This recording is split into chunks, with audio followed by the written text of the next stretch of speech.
Hi everyone, this year many things have changed in Yosemite that will affect everyone in one way or another. I will explain what these changes are and what you will need to know in order to have an enjoyable vacation in Yosemite National Park. First off, you absolutely need to have lodging before arriving to the park. Don't hope for cancellations as they are nearly impossible to find during the spring and summer seasons, and most of the park-run hotels are booked up 366 days in advance. It is best to stay inside the park gates because it will let you see much more than those who are staying outside of the park gates, and for a reason I will cover later in the video. It will also put you ahead of the crowds of people who get stuck at the park gate lines that could take hours to get through on the busiest days. Yosemite Valley has multiple places to stay that include hotels, cabins, tent cabins, and campgrounds. Wawona has its own hotel, and there is a residential area that has some privately owned vacation rentals. Yosemite West is another residential area with privately owned vacation rentals and the only bed and breakfast inside the gates of the park. Forsta is the third residential area that has some privately owned vacation rentals. There are also some other campgrounds inside the park, but their opening dates are not yet official, and the Tuolumne Meadows campground will be closed for 2 years for renovations. Next, we have towns outside of the park. They all advertise themselves as Yosemite Lodging, but make sure you look at what the travel time is. Mammoth Lakes in particular can trip people up because the Tioga Pass, Highway 120 east of Crane Flat and is the highest road in California, closes once the first snow arrives and usually reopens in May, though it can remain closed until July. This closure can turn the 2.5-hour drive to Yosemite Valley into an 8-hour drive around the mountains. This pass can also be temporarily closed during other times of the year and there is a storm. You may notice that I have not listed Glacier Point as a destination point. The reason for that will be covered later. Please note that all of these travel times do not account for traffic or lines at the park gates. Now we have the most important change that the park has implemented this year. Starting May 20, 2022, an entry permit is required to enter the park during the peak hours between 6 a.m. and 4 p.m.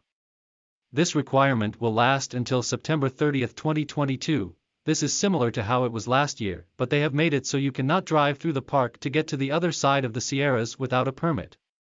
If you are going to or coming from Las Vegas, Lake Tahoe, or Death Valley, you would have to do it after 4 p.m. or go the long way around the mountains that could add hours to your already long drive. Starting March 23, you can get a permit on recreation.government. Don't wait because things like these go faster than you think. 70% are available on March 23 and only 30% will become available 7 days before your arrival date.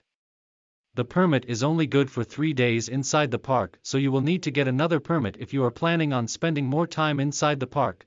Now for the exceptions. First, you will not need to get an entry permit if you have lodging inside the park gates. That means if you have a reservation in Yosemite Valley, Wawona, Yosemite West, or Forsta, then you will not need to recreation.gov to get an entry permit. The place you are staying with will provide instruction on how to enter the park. The best part about this is if you are planning on staying longer than 3 days, you will not need to get multiple permits. You are allowed inside the park for however long your lodging reservation is for. Second, you will not need to get an entry permit if you have a wilderness, half-dome, or special use permit. The amount of time you are allowed inside the park depends on what permit you have, so check before you arrive.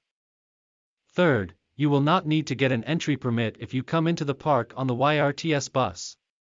Just make sure you know exactly when you need to leave, usually before 6 p.m., because there isn't any other public transit out of the park nor are Uber or Lyft available inside the park. Fourth, you can enter with a tour group that has their own permit, and that's that for the exceptions.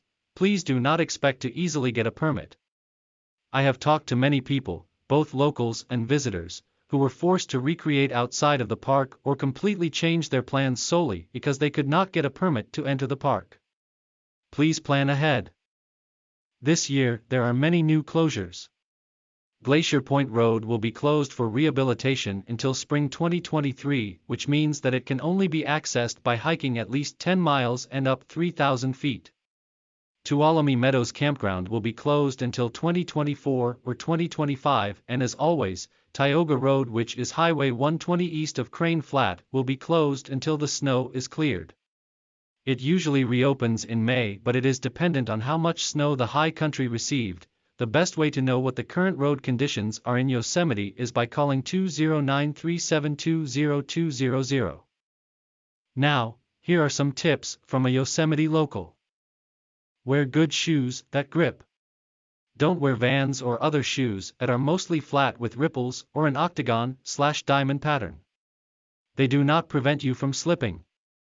Most of the trails and even the paved pathways have pine needles, gravel, and other very slippery material that can cause you to slip and fall.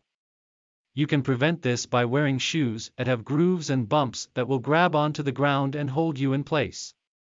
Gym shoes are usually okay for short hikes and walks in the valley, but make sure to watch your step in areas that are not flat. Don't keep food in your car, bring the food with you or use bear lockers. Don't keep a cooler in sight even if it's empty. Bears know that coolers often hold food. They'll find out there is no food once you are missing a car door. At least cover it up with a jacket or towel. Don't stop on curves, other drivers won't see you until it's too late. Park fully off the road, this is a common cause of traffic jams. And please don't join the guy that turned a fully functioning lane into a parking space. If you are ever questioning, the Park Service never turns a part of the road into parking. If anything, they do the opposite. If there is a dirt shoulder that is even slightly a ditch and you are not driving a 4x4 Jeep, don't even try. The tow truck is at least an hour away, and that is if you have cell service to make the call and that it isn't a Sunday. Don't cause a deer traffic jam just because you see a deer in the meadow, they're all over. And leading on that, don't speed. Deer will literally jump and stop in front of you. Also, whenever you are in a hurry, there is always a bus or RV going 25 miles per hour in front of you on a road that is curvy and doesn't allow passing. It's not saving you any time. Fly into the Fresno Yosemite International Airport if possible. Fresno is the most convenient airport for Yosemite, as it is only 2 hours away with minimal traffic instead of Sacramento, which is at least a 4-hour drive with heavy traffic. Fresno is the most convenient city to me, and I do all of my major shopping and services there. Also, the YRTS bus to Yosemite has a bus stop at the airport. I am a Yosemite local and have lived in the area most of my life. I have seen Yosemite change over the years and often help Yosemite visitors plan their trip based on what is currently happening inside and around the park. I hope you will find my tips about visiting Yosemite useful, and I would love to share Yosemite in the way that it should be. Yosemite National Park is a vast wilderness the size of the state of Rhode Island, and 99% of its 4 to 5 million yearly visitors visit only 1% of the park. Most only spend part of the day driving through and think they saw everything in Yosemite National Park. I will tell you this now, one day in the park is never enough. You might as well skip it altogether, because you will spend all your time in your car trying to get a parking space and leave hating it. The only way to really enjoy it without feeling rushed is by spending at least 3 nights inside the park to just see the minimum and still want to come back to see more and stay longer. I am passionate about Yosemite and want others to see how awe-inspiring it really is once you get away from the crowds and are fully prepared for your trip. Please subscribe if you want to learn more about Yosemite National Park.